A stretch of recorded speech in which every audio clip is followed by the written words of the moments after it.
The lab was cold. The air smelled like burning wires and chemicals. Cade, a human repair technician, stepped through the long metal hallway. He had been called to fix a broken power unit inside the alien facility. He didn't ask questions. Jobs were hard to find these days. Guards at the gate had searched him. He noticed their weapons were strange, long, thin rods that glowed with pale blue light. They didn't look like guns. They looked like something worse. "This way," a lab worker said. "Don't wander. This place is sensitive." Cade nodded. "Just here to fix a fuse." The worker led him to a dark room filled with humming machines. One corner of the room was blocked off by a black curtain. Cade started working, unscrewing panels and reconnecting wires. But as he worked, he heard something, soft and strange. It was a voice. Not loud, not clear, just soft sobbing. He paused. The lab worker had gone to answer a call, leaving him alone. Cade stood slowly and walked toward the curtain. "Hey," he whispered. "Someone there?" No reply. He pulled the curtain back and froze. Behind it stood a tall glass tank filled with glowing green liquid. Inside was a girl. She was floating, her white hair drifting like smoke. Her skin was pale and slightly golden. Thin metal wires were attached to her arms, chest, and legs. Her eyes were closed until they weren't. She opened them. Golden eyes, glowing, scared. She saw Cade and pushed one hand weakly against the glass. Bubbles escaped her lips. Cade stepped closer. Then, he saw her mouth move, slowly forming one word. "Help." His heart raced. He tapped the glass gently. "Can you hear me?" The girl moved her head slowly. She nodded. He looked around. No one was watching. He searched the control pad beside the tank. Strange alien symbols flashed, but a few words were translated: energy extraction countdown, 0234, 12K. Didn't understand. Then another screen lit up. A file opened. It showed a drawing of the girl's body, with red lines drawn over her chest and spine. A short note read, "Subject energy levels remain stable. Final boiling scheduled. Energy yield, 94%. Core harvest expected post-melting." Cade's stomach turned cold. Boiling? Melting? They were going to cook her. To take her energy. He stepped back, trying to breathe. "What is this place?" The girl placed both palms on the glass now. Her eyes filled with tears. Then, she mouthed two more words. "Please, save." Footsteps echoed. Cade jumped and quickly closed the curtain. The lab worker returned. "Done already?" Cade nodded quickly. "Yeah, just a loose wire. It's fixed." The worker glanced at the screen. "Good. The boiling starts in a few hours. Power needs to be stable." Cade forced a smile. "Understood." They walked out, together. But Cade's mind was spinning. They weren't just draining her. They were killing her to do it. He walked out of the lab, down the long hallway, and through the gate. His hands were shaking. Outside, the sky was dark. Night had fallen. On the desert world, wind kicked up sand around the landing pads. Cade sat inside his small ship and stared at the dashboard. He thought of her eyes. Golden, glowing, begging, help. He opened his bag and pulled out the toolkit. At the bottom was a small EMP chip, used to disable power temporarily. His fingers gripped it tight. "Don't do it," he whispered to himself. "This isn't your fight." But deep down he knew. He couldn't leave her. He wouldn't leave her. The stars above the lab blinked faintly, not knowing that inside, behind thick glass, a girl was counting every second, praying someone might return. Someone who had looked at her and didn't see a weapon, but a person. The night was colder than before. Stars blinked above the lab, silent and unaware of what was about to happen below. Cade didn't sleep. He sat in his small ship, staring at the glass tank in his mind. The girl's glowing eyes haunted him, her lips begging. That one word, help, repeated, over and over inside his head. He opened his toolkit and picked out 3 things: a heat jammer, a short-range EMP chip, and an old access card he never returned after his military days. He knew this wasn't a rescue mission. It was a suicide run, but he didn't care. At 2:37 a.m., Cade slipped back into the lab's outer fence using a forgotten maintenance hatch under the sand. The corridor was empty. He knew the shift change happened at this hour.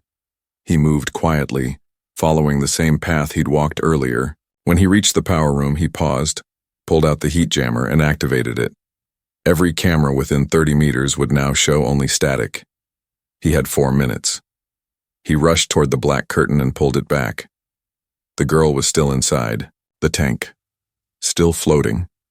But now, she was weak. Her light, dim. The screen beside her read, "Energy boil, countdown, 041, 19. He didn't wait. Cade jammed the EMP chip into the control panel. It sparked. The countdown stopped, the lights flickered, the glass tank hissed. The girl opened her eyes again. Barely. "Stay with me," Cade said. "I'm getting you out." He slammed the emergency unlock button on the side of the tank. Nothing. He grabbed a crowbar from the wall and struck the glass once, twice, 3 times. On the 4th hit, crack. The glass split. Hot green liquid poured out, covering the floor and burning his boots. He didn't care. He reached in and pulled the girl into his arms. Her skin was warm, too warm. Her body trembled like a dying flame. But she was alive. She whispered something in her language. Cade didn't understand, but her eyes said enough. She trusted him. Sirens began to scream.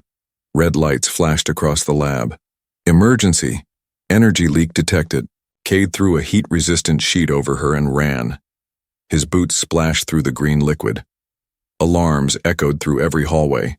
Security bots dropped from the ceiling and activated scanners. He turned left, into a storage room. They didn't follow. Not yet. He set her down gently. Her breathing was shallow. Her glow faded. "No," he whispered. "Not now." He pulled a stim patch from his belt and pressed it to her neck. A soft beep.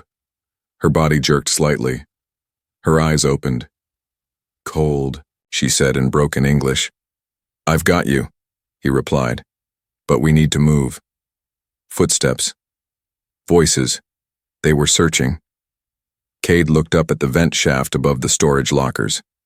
He stood on a crate, pushed the metal cover off, and climbed. Halfway in, then he reached down. "Take my hand," he whispered. She looked scared. "I'll drop you if you don't," he warned, smiling. She gave a small nod and grabbed his hand. He pulled her up slowly, careful not to let her hit the metal. Once inside, they crawled through the narrow space, quiet as shadows. Below them, guards shouted, "She's gone. Seal all. Exits!" Cade kept crawling. "She's not going back," he muttered. "Not now, not ever." The vent led to a small maintenance room near the landing pad. Cade kicked the grate open and dropped down. Then he pulled her out and ran straight to his ship. She groaned softly in pain. "Just a little longer," he said. Bullets struck the walls behind them. Guards had spotted them. Cade turned and fired 2 shock rounds to slow them down. He jumped into the pilot's seat, slammed the door shut, and blasted off into the night sky. As they left the ground, the lab grew smaller behind them. Lights flashed like dying stars. In the co-pilot seat, the alien girl sat wrapped in the heat sheet, her head resting against the wall. "Do you have a name?" he asked. She blinked slowly. "Lena." "Lena," he repeated. "You're safe now."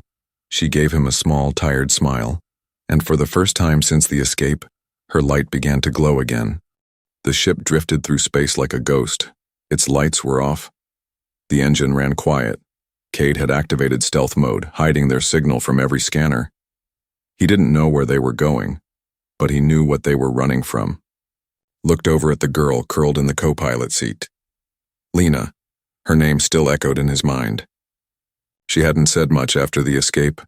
Her body had shut down, burned, exhausted, weak, but she was alive. That should have been enough, until she started glowing in her sleep. It began slowly, a soft golden shimmer across her skin. Faint, like moonlight. Then stronger, brighter, until the inside of the ship was lit with her light. Her hair floated gently, even in still air. Her chest rose and fell with slow, careful breaths. Cade reached out, careful not to wake her. Her body was warm. Too warm, and then he felt it. A hum, not from the ship, from her, like a pulse of pure energy, beating under her skin. He sat back, confused and worried. "What are you?" he whispered. Lena stirred, as if she had heard him, but she didn't wake. Instead, a symbol appeared faintly on her wrist, glowing red through her skin. Cade leaned in. It looked like alien writing. Then his translator blinked. "Warning. Core unstable. Overload risk, high." Cade's heart stopped. He rushed to his console and opened a side panel. Inside was a device he rarely touched, a bioscanner. It wasn't built for alien bodies, but it would have to do. He scanned Lena quickly. The screen blinked red.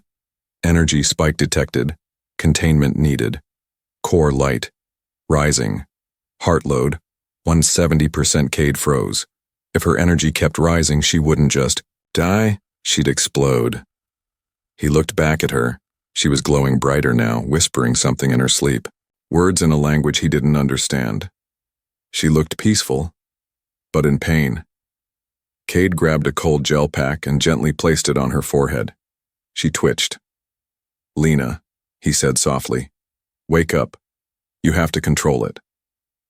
But she didn't move. Then, her eyes opened, wide and golden, full of light. She sat up fast. The ship shook. Cade backed away. "Lena, stop." Her body floated above the seat for a second. The lights around her flickered. I dreamed I was melting," she whispered. Breathless. "I was in the tank again." "You're not," Cade said. "You're safe now. But your energy, it's rising too fast. You have to calm down." She looked at her hands. "I can't control it. Not when I sleep." "Then we find someone who can help," he said. "We're going to land soon. I know a place. An old medical outpost." She shook her head. "They'll find me. They always do." "Not where we're going," Cade said. "It's hidden, human-built, off-grid." She hesitated. Then she looked at him. "You're not afraid of me?" Cade chuckled. "Are you trying to melt me?" "No." "Then I'm not afraid." She smiled faintly. "You should be." Suddenly, a loud beep on the dashboard. Cade turned to check. His heart dropped. A signal was chasing them. Tracking beacon detected proximity. 500 km and closing. "They found us," he whispered. Lena's glow dimmed. "Because of me." "No," Cade said, turning the ship hard to the right. "Because I wasn't fast enough." He activated the thrusters, pushing the ship toward a nearby asteroid belt. Lena grabbed the edge of her seat. "Where are we going?" "Someplace with shadows," Cade said, "and silence." The ship dove between massive spinning rocks. Lasers fired behind them. A hunter ship was on their tail. Cade released a flare. It exploded behind them. Lena winced. "They'll keep coming. They want the light inside me." "Well," Cade said, grinning despite the chaos. "They're not getting it." They twisted, through the rocks. One sharp turn after another. The hunter ship followed, but made a fatal mistake.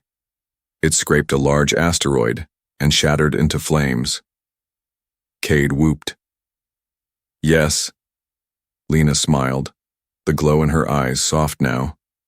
"I didn't know. Humans were this crazy." "We're worse," he said. "We care." He finally found a dark cave inside a hollow asteroid. He parked the ship inside, shut off everything, and collapsed in the seat. Lena looked at him. "You saved me again," she whispered. He looked at her. "You're not just light, Lena." She tilted her head. Then what am I? He smiled. Your hope. Inside the hollow asteroid, silence ruled. No light, no signal, no sound. Cade had powered down the ship completely. Not even emergency lights were blinking. He and Lena sat in the dark, wrapped in old blankets, their breath soft and steady. It was the safest place left in this part of space, a rock within a graveyard of stars. But silence doesn't last forever. Cade woke to a buzzing noise from the backup screen. He rubbed his eyes and checked the manual signal reader. A new bounty alert had come through, but this wasn't just any bounty. Subject: ex-Lena status, high priority. Reward: 500,000 credits, alive 300,000 credits, dead bonus for delivery of energy core intact. Cade's hand shook slightly. The amount was enough to buy a moon. Lena stirred beside him. What is it? He didn't answer right away. Then he whispered, Your bounty just went from dangerous to legendary. She sat up slowly, pulling the blanket tight.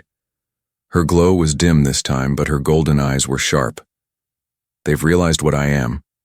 Cade looked at her. Then it's time I understood too. She was quiet for a long moment. Then she spoke. I wasn't born the way most are. My kind was created from star remnants, from light itself. They used broken suns to make us, to trap energy inside a body. She looked down at her hands. But I was the only one who survived. They built you like a battery? Cade asked. She nodded. Yes, but I wasn't strong enough. My light was unstable, so they said I was a failure, and planned to boil me alive to harvest what little energy I had left. Cade's jaw clenched. That's not failure. That's murder. I was born to die, Lena said softly. No, Cade replied. You were born to choose. He stood up and began unpacking old tech. We can't hide forever, so we prepare. We find a place to fix your core, a way to control your light. I know where, Lena said suddenly. Cade turned. You do? She nodded. Before they locked me, in the tank, I heard the doctor speak. There's a place, Station Vale 9. It was built to study energy anomalies. One of them said, that place is the only hope she'll ever have. Cade activated a star chart. The station was far, deep in neutral territory, and worse, near, a trade route full of bounty hunters. Can you make it? He asked. I'll try, she said. Before they left, Cade gave her something, a small silver ring. What is it? She asked. Signal blocker, he replied. As long as you wear it, they can't track your pulse. She slid it on. Her glow faded even more, but her smile grew. I feel quiet. He smiled back. Good. Now let's run before someone notices we're breathing. Hours later, they slipped into space again, but the journey was dangerous. 2 days into travel, they landed on a lonely refuel moon, just for fuel, just for supplies.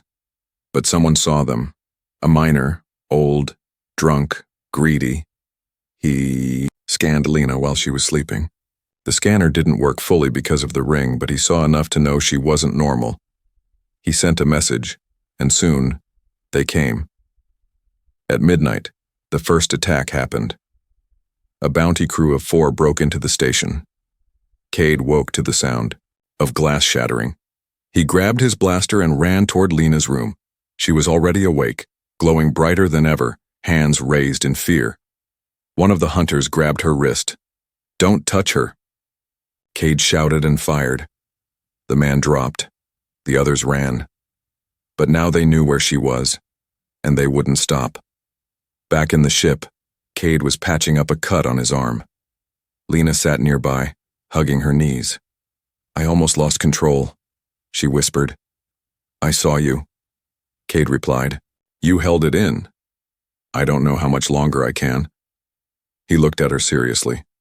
Then we better get you to Vale 9 before someone else tries to cut you open. She looked up at him. You keep risking your life.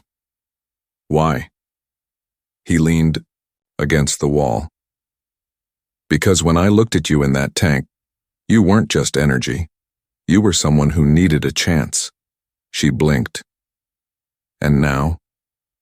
Now you're someone who deserves the rest of her life. They landed on Vale 9 during a storm of dust and ash. The sky above the station was orange. Winds howled like ancient ghosts.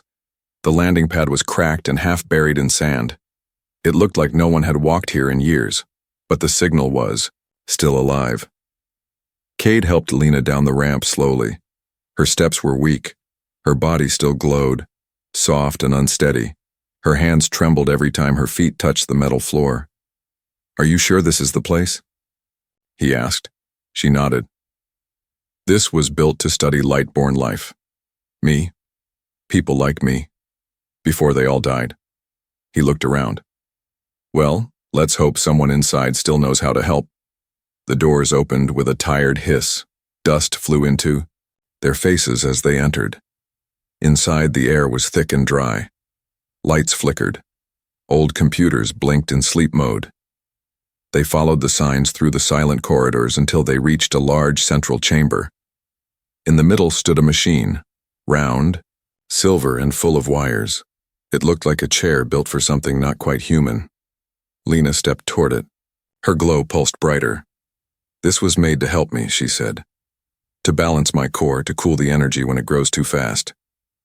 Cade scanned the controls. "It's still working. Barely. But we need power." He ran back through the halls and restarted the backup reactor. Lights came alive across the station. Old systems blinked and clicked. Somewhere, a song began playing. Soft, ancient music meant for patience. When Cade returned, Lena was already sitting in the chair. The machine wrapped around her like it knew her. She closed her eyes, and the glow inside her changed. It became steady, soft, almost calm. Cade watched, heart racing. Minutes passed. Then the screen lit up. Core temperature, stable energy flow, controlled, host status. Safe, she opened her eyes and smiled for real, for the first time. "I feel light," she whispered. "But it doesn't burn." He stepped forward. "You did it." "No," she said. "We did." For the next 2 days, they stayed at Vale 9. Cade repaired what he could. Lena explored small halls she somehow remembered, though she had never been here before. Maybe memories were hidden in her cells. She found an old room with drawings, pictures of others like her, some smiling, some glowing like suns. "They made more before me," she said. "But none survived?" She shook her head. "No, I was the last." She touched a drawing of a girl with wings made of light. "I used to think I was cursed," she whispered. "Now I think I'm just rare." Cade smiled. "Rare is better." But not everyone agreed. On the third morning, a group of settlers arrived outside the station, refugees from a broken colony. They saw the ship and knocked on the gate. Cade met them with caution. "We saw your lights," one of them said. "We need shelter." Cade let them in. He couldn't say no. But they saw Lena. They saw her glow, and whispers began. "Is she one of the Lightborn? She's valuable. She could save our dying systems." Cade heard it all. That night he sat beside her. "They don't want to hurt you, but they want to use you." Lena hugged her knees. "Maybe that's all I'm good for." "No," he said. "You are not a tool." She looked at him with tears in her eyes. "Then what am I?" He placed a hand on her shoulder. "You're free. That's what you are. And freedom isn't given. It's taken." The next day, Cade woke early to the sound of footsteps. The settlers had surrounded her room. One of them reached toward her. She screamed, and the fire returned. Light burst from her body, bright, hot, alive. The walls shook. The air turned to heat. Cade ran in and covered her with his coat. "Stop, you don't have to burn." "I didn't mean to," she cried. "They touched me. My body panicked." He looked at the others. "You don't understand. She's not a weapon. She's a child. You scare her, she defends herself." The settlers backed away. They had seen enough. That night, Lena sat alone in the main hall. She looked up at the stars through the broken ceiling. Cade joined her. "They're afraid of me," she said. "They don't understand you." "Will anyone, ever?" He looked at her for a long moment. "I do." She blinked. "Really?" He nodded. "Not because of your light, but because of your heart." And for the first time, Lena smiled not as a survivor, but as someone who believed she could truly belong. They came at sunrise, no warning, no message, no mercy. 5 ships dropped from the sky like silent knives, their hulls painted black, their engines humming with power that shook the ground of Vale 9. They didn't fire weapons. They didn't need to. These weren't bounty hunters. They were harvesters, built to capture, trained to drain. Cade was outside checking the solar coils when the ships landed. He froze when he saw the mark on their side, a white circle with a golden dot. He'd seen it before, on Lena's old energy tank. They were the same ones who built her. Inside the station, Lena sat quietly near the old light control chair, reading old logs. She didn't glow much now. Her energy was calm, her eyes brighter. She looked up as the alarms blared. Red lights flashed, heavy boots echoed down the halls. They were here for her, and this time, they brought the right tools. Cade burst into the room. "They found us!" Lena stood, trying to stay calm. "I feel them. They're machines. They pull at my light. We have to run, now." But before they could move, the door exploded inward. 2 armored soldiers entered with glowing nets in hand, nets made of pure energy. One shouted, "Subject X Lina, stand down. Return to containment." Lena stepped back. Her light pulsed. "No." They threw the net. It wrapped around her before she could move. She screamed as her glow flickered, trapped like fire inside glass. Cade fired his weapon. 1 soldier fell. The other lunged at him, slamming him into the wall. Cade's shoulder cracked. He groaned but pushed back. He wasn't a soldier anymore, but he had something stronger now. A reason. He tackled the soldier and ripped the net generator from his belt. The net flickered. Lena fell to her knees, but she was free. Barely. Cade grabbed her hand. "Can you still move?" She nodded weakly.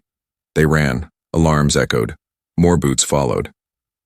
In the central hall, a woman waited. She wasn't in armor. She wore a long white coat. Her face was smooth, calm, and cruel. "I am Dr. Vexa," she said. "I created the girl. I know her limits. You're hurting her more by keeping her alive." Cade stood between them. "She's not yours. She is light that belongs to science," Vexa replied, "not to a broken man who thinks kindness can fix her." Cade raised his weapon. "You'll have to go through me." Vexa smiled. "Gladly." She nodded, and the lights turned against them. The station's backup system had been hacked. Light panels exploded, machines sparked, the floor pulsed with heat. Vexa walked forward, holding a chain of pure energy. She threw it toward Lena. It wrapped around her chest. Lena fell, glowing, screaming, begging. Cade ran to her, grabbed the chain with his bare hands. It burned, but he didn't let go. "Let her go," he shouted. Vexa stepped closer. "She will burn out eventually. Why delay it?" Then Lena's glow began to shift, not wild, but focused. Her eyes opened. "Golden fire," she whispered. "I am not yours." And the chain broke, melted in her light. She rose to her feet, burning brighter than ever, not in pain, not in fear, but in power. The hall filled with light. The guards fell back, shielding their faces. Vexa stared, stunned. "This isn't possible." Lena stepped forward. "You said I would die before I lived." She raised her hand. Her glow formed a wave of energy, not to destroy, but to push. A soft explosion of light. Vexa flew backward. Cade caught Lena as she collapsed into his arms. Her light faded to soft gold again. "I held it," she whispered. "I didn't burn them." "You controlled it," Cade said, holding her tight. "You chose." The harvesters fled. They had come with chains of light. but left in fear of the light they tried to steal. That night, Cade wrapped Lena in a warm blanket and sat beside her on the roof of the station. The stars above blinked. Her head rested on his shoulder. "I thought I was made to break," she said. "No," he whispered. "You were made to shine." Cade stared at the sunrise from the top of Vale 9.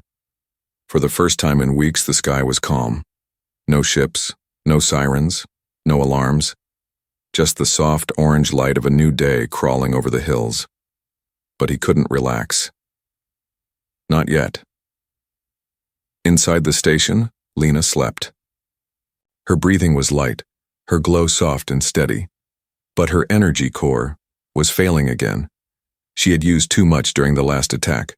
Too fast, too bright, too soon. And now, her heart was slowing down. The old medical system confirmed it. Energy. Core depleted, core shut down, in 48 hours replacement charge required. But there was no replacement. There was no one else like her. She was made from the last breath of a dying star. And now, she was fading. Cade sat beside her bed, his hands tight, jaw clenched. He had fought hunters, defied labs, stolen her from death. He'd saved her body.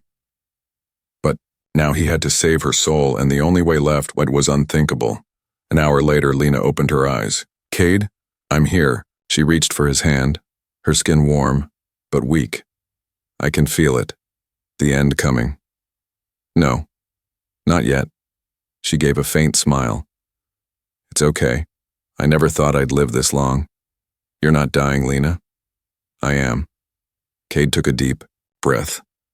"There's one thing we can try." Her golden eyes met his. "What is it?"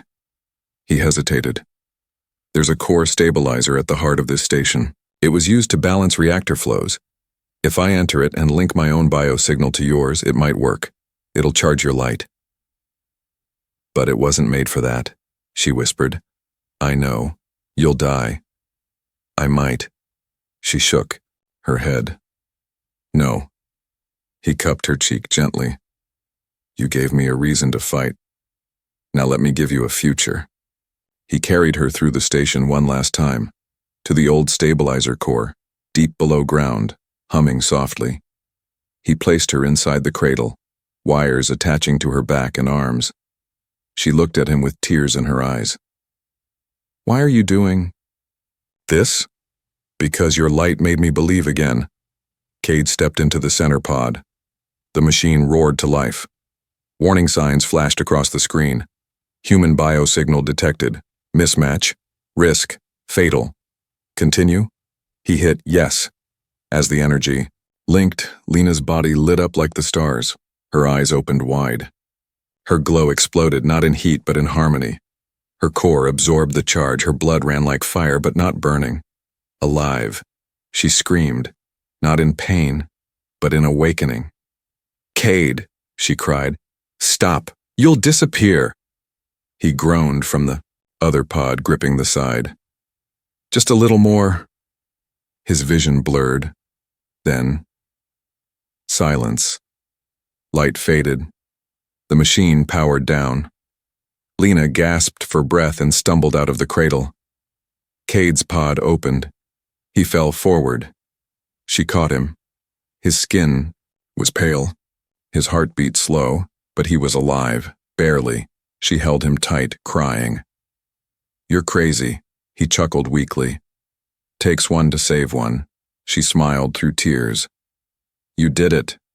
"No," he said, barely whispering. "We did." Days passed. Cade healed slowly in the medical bay. Lena never left his side. Her light no longer pulsed wildly. It glowed soft and warm, calm and full. She no longer needed to run, no longer needed to hide. She was stable, free, whole. When Cade could walk again, they stood under the open sky. Lena looked up at the stars. "You gave me your strength." He nodded. "And you gave me your reason." "Now what?" she asked. Cade looked into her golden eyes. "Now you live." And so she did. The lab had tried to boil her. The galaxy had tried to buy her. But one man saw her not as energy, not as light, but as life. Her light was never a weapon, it was a gift, and it found its home in the heart of a human.